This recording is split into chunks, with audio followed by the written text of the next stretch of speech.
आइए गाइस, आज का बहुत बेहतरीन टॉपिक प्रेजेंट टेंस। बेटा मैं आज से जो हूँ टेंस स्टार्ट कर रहा हूँ, ठीक है। आज जो है फर्स्ट टेंस है। टेंस जो होते हैं हमारे वो तीन प्रकार के होते हैं, present tense, past tense, future tense, ठीक है। अब हमें क्या करना है बच्चों, ये जो मैं टेंस सिखा रहा हूँ इसको तुम्हें अच्छी तरह से पक्के करने हैं, ठीक है। इसी से ही हम इंग्लिश बोलेंगे, इसी से ही हम अपने जो बुक का कार्य होता है इसी से ही करेंगे, बड़ी आसानी से करेंगे यार। बस आपको इनको सॉलिड करने हैं। तीन टेंस होते हैं और इन तीनों के चार चार पार्ट होते हैं। सभी टेंसों को, सभी भागों को अच्छी तरह से तुम्हें याद करना है। अगर इंग्लिश बोलनी है या मतलब अपनी बुक से कोई भी वर्क है उसको करना है आसानी से, ठीक है। तो आइए स्टार्ट करते हैं। बेटा पहला है प्रेजेंट टेंस, ठीक है। प्रेजेंट टेंस इसको हम हिंदी में बोलते हैं वर्तमान काल। और बेटा वर्तमान काल क्या होता है, इसमें हम कैसी बातें करते हैं, ये जो चल रहा है इसमें जो हम आपस में डिस्कस करते हैं ना, उस वही प्रेजेंट टेंस में आता है, ठीक है। इसकी पहचान क्या है, इसकी पहचान जो है, जो इसके जो वाक्य होते हैं उनके लास्ट में हमें जो है ये आएगा, उसमें है, ठीक है।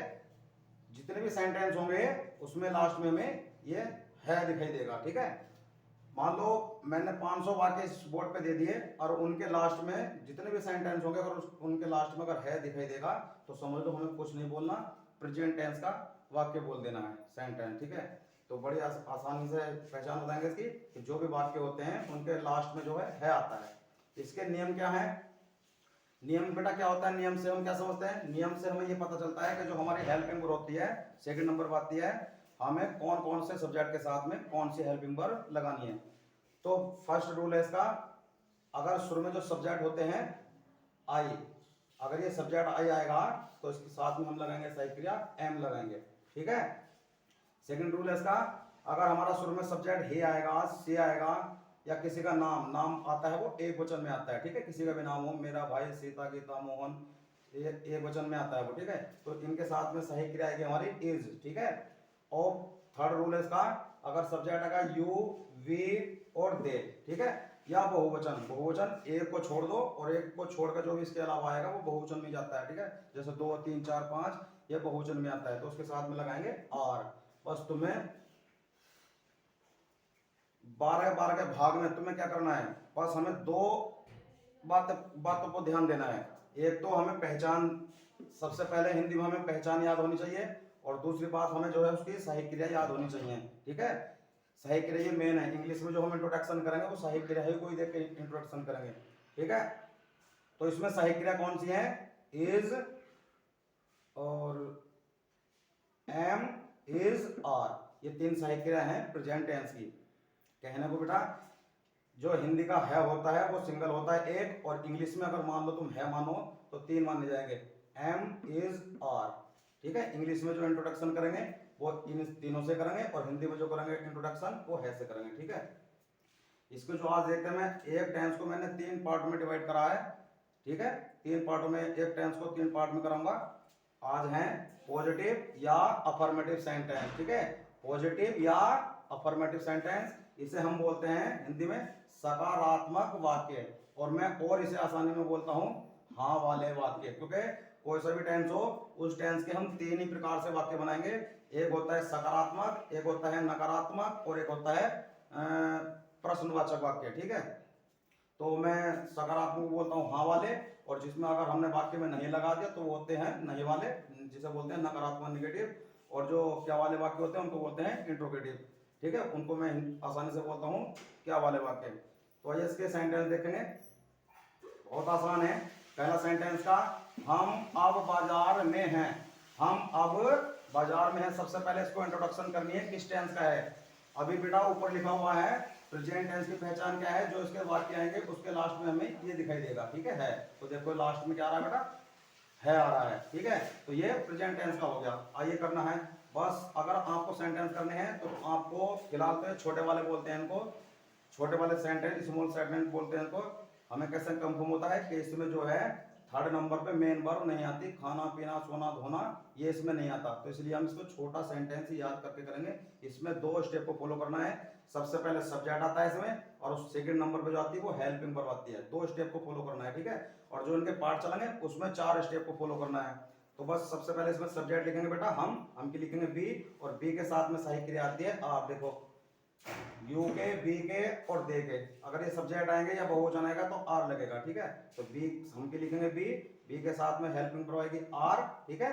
सबसे पहले सब्जेक्ट लिखेंगे, उसके बाद हेल्पिंग वर्ब लिखेंगे है कि आर, और उसके बाद आपको क्या करना है, बिल्कुल लास्ट से इधर से ऐसे बनाते हुए इधर को आना है, ठीक है। राइट से लेफ्ट में आना है। सबसे पहले हम लिखेंगे बी, फिर हेल्पिंग वर्ब आएगी आर, उसके बाद में की आएगी इन, ठीक है, इन द। और बाजार को बोलते हैं हम मार्केट, और आपको बोलते हैं बेटा नाउ, ठीक है। अगला सेंटेंस में वह लड़का आज कमजोर है। तो बेटा हमेशा ध्यान रखना, अगर किसी चीज के साथ में कोई चीज जुड़ा हुआ है तो उन दोनों की इंग्लिश एक साथ में आती है, वह लड़का। तो ये एक सेंटेंस में 2 सब्जेक्ट आ गए, एक तो वह सब्जेक्ट है और एक लड़का भी सब्जेक्ट है, ठीक है। सब्जेक्ट क्या होता है, जो किसी कार्य को करता है उसको सब्जेक्ट बोलते हैं। बेटा एक सेंटेंस में कभी भी 2 सब्जेक्ट एक साथ नहीं लिखे जाते, तो इसलिए हम यहाँ वह की चेंज कर देंगे। तो यहाँ वह के साथ में अगर कुछ भी जुड़ा हुआ है, जैसे वह लड़का, वह लड़की, वह चपरासी, वह आदमी, वह औरत, तो वहाँ वह की हम डेट लिखते हैं, ठीक है। वह की डेट लिखेंगे, और इसके साथ में लड़का है तो बॉय लिखेंगे, और ये सिंगल में आ रहा है, एक नाम है, इसलिए सही क्रिया के साथ आएगी इज आएगी, ठीक है। उसके बाद लास्ट से बनाते हुए ऐसे आना है, ठीक है।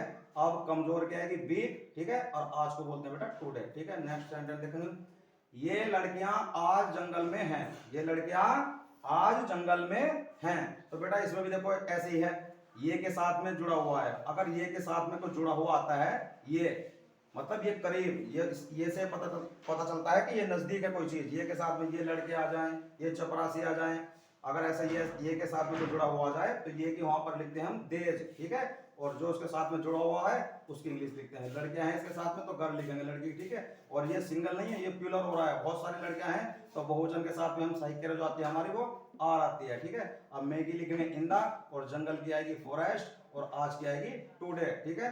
नेक्स्ट सेंटेंस है बेटा इसका, मैं आज अपने दफ्तर में हूं, मैं आज अपने दफ्तर में हूं। तो सबसे पहले बेटा इसमें सब्जेक्ट क्या है, आई, ठीक है। और आई के साथ उस रूल में लिखा हुआ है, आई के साथ जो आती है हेल्पिंग वर्ब वो एम आती है, ठीक है। सब्जेक्ट फर्स्ट नंबर पे, सेकंड नंबर पे हेल्पिंग वर्ब आती है। बेटा 2 स्टेप के बीच में हमें कुछ भी नहीं लिखना, चाहे कितना ही लॉन्ग सेंटेंस हो, सबसे पहले 2 स्टेप लिखने हैं। सबसे पहले सब्जेक्ट लिखना है, उसके बाद हेल्पिंग वर्ब आती है, ठीक है।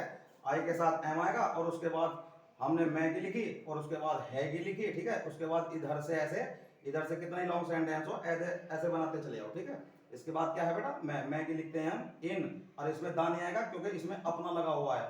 अपने की आई के साथ में आती है माई, ये मैं अपने की भी इंग्लिश लिखवा दूंगा, ठीक है, नेक्स्ट वीडियो में। आई के साथ आती है अपने की माई, और दफ्तर की आएगी ऑफिस, और आज की आएगी टुडे। इस स्टेप को याद रखना, इसी से ही आप जो है इंग्लिश स्पीक करोगे। जैसा मान लो हमें कहना है, किसी को बोलना है इंग्लिश में कि हम अब बाजार में हैं, मान लो हम किसी से टॉकिंग कर रहे हैं, बातचीत कर रहे हैं, और हमें बोलना है कि हम अब बाजार में हैं, तो सिंपल सी बात है, 2 स्टेप याद रखने। सबसे पहले सब्जेक्ट को बोलना है, उस सब्जेक्ट के साथ में सही क्रिया बोलनी है, तो वी आर, और फिर लास्ट में दिमाग से बनाते चले जाओ, बोलते चले जाओ, मेक इन द और मार्केट नाउ। तो इसे हम बोल देंगे इंग्लिश में, हम अब बाजार में हैं, तो इंग्लिश में इसे कह देंगे we are in the market now, ठीक है। अगर मान लो हम किसी से कहना है कि वह लड़का आज कमजोर है, तो इसी से तो इंग्लिश बोलेगी, और कहां से आएगी इंग्लिश बोलने के लिए, ठीक है। इसी से ही टेंस को अपना सॉलिड कर लो, इसी से ही आप सब कार्य करोगे। जैसे मान लो बोलना है आपको वह लड़का आज कमजोर है, इसे इंग्लिश में बोलना है। कोई लड़का खड़ा हुआ है और हम किसी से बोल रहे हैं कि वह लड़का आज बहुत कमजोर है, तो सीधी सी बात है, बोल देंगे simple that why is weak today, ठीक है। मान लो हमें ये कहना है कि ये लड़कियां आज जंगल में हैं, मान लो कोई लड़कियां हैं और वो हम उस किसी से कह रहे हैं कि ये लड़के जो है आज जंगल में है, तो सिंपल से बोल देंगे these girls are in the forest today. मान लो हमें कहना है मैं आज अपने दफ्तर में हूं, किसी से हम बोल रहे हो, फोन पे बात कर रहे हैं हम, और उन फोन पे कह रहे हैं कि मैं आज अपने दफ्तर में हूं, तो सिंपल सी बात बोल देंगे। 2 ही चीज निकालनी, सबसे पहले सब्जेक्ट को बोलना है, उसके बाद हेल्पिंग वर्ब को बोलना है आई एम, और उसके बाद बोलना है इन माई ऑफिस टुडे, ठीक है। सब कुछ इसी से ही होगा, इसी से ही होगा सब कुछ। बस आपको क्या करना है, टेंस जितने भी होते हैं, इनके पार्ट होते हैं, उनको सॉलिड करना है। उसका वर्क जो बुक होती है, बुक का वर्क भी इन्हीं से होगा, और जितनी टोटल इंग्लिश है ना वो सब इसी से ही बोलते हैं। बस आपको क्या होता है, जो बड़े बड़े होते हैं वो इंग्लिश बोलते हैं तो वो कुछ शॉर्टकट में बोलते हैं, उसमें का हम मेन वर्ब सहायक क्रिया ऐसे नहीं देखते, जहां भी थोड़ा थोड़ा हमें समझ में आता है ऐसे ऐसे बोलते रहते हैं, ठीक है। तो ये स्टेप को याद रखना और इस टेंस को भी याद रखना। जितनी बार बार देखोगे, ये नहीं कि तुमने आपने एक बार इसे करा उसके बाद तुम पक्के हो जाओगे, ऐसा नहीं होता। जब तक तुम इस किसी चीज को बार बार नहीं देखोगे, आपके दिमाग में वो चीज बैठने वाली नहीं है, ठीक है। तो इसको बार बार देखना और इसे अच्छी तरह से याद करना। Thank you.